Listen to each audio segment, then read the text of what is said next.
அன்பிற்கினியவர்களே, இந்த வாசகங்களை பார்க்கும்போது எனக்கு சில விஷயங்கள் உங்களிடத்துல பகிர்ந்து கொள்ளணும்னு சொல்லி ஆசை. ஏன்னு சொன்னா, இப்படி ஒரு காலம் வந்துவிட்டது.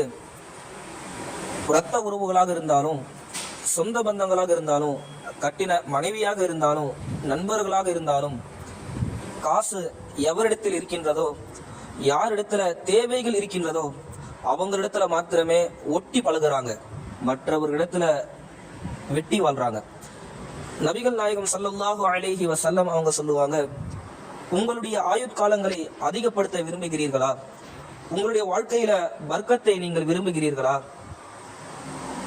வெட்டி வாழக்கூடிய உறவிடத்துல நீங்கள் ஒட்டி வாழுங்கள் என்பதாக சொல்லுவாங்க. அப்படிப்பட்ட ஒரு சொல்லியிருக்கும் பொழுது, இந்த காலத்துல தேவைக்காக மாத்திரமே உலக மக்கள் எல்லாம் உறவுகளிடத்துல பழகி கொண்டு இருக்கிறாங்க.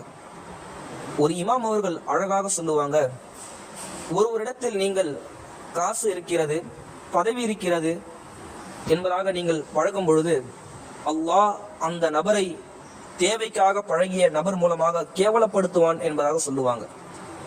ஆக நாம் ஒரு உறவிடத்துல பழகும் பொழுது யாராக இருந்தாலும் நாம் உள்ளத்திற்காகவும் அல்லாஹுக்காக மாத்திரமே அந்த உறவை நாம் பேணுகின்ற பொழுது அந்த உறவில் தனி பரக்கத் இருக்கிறது. இதுவரைக்கும் என்று சொன்னா நாளை மறுமை வரைக்கும் இந்த உறவு நீடிக்கும் என்பதாக சொல்லுவாங்க.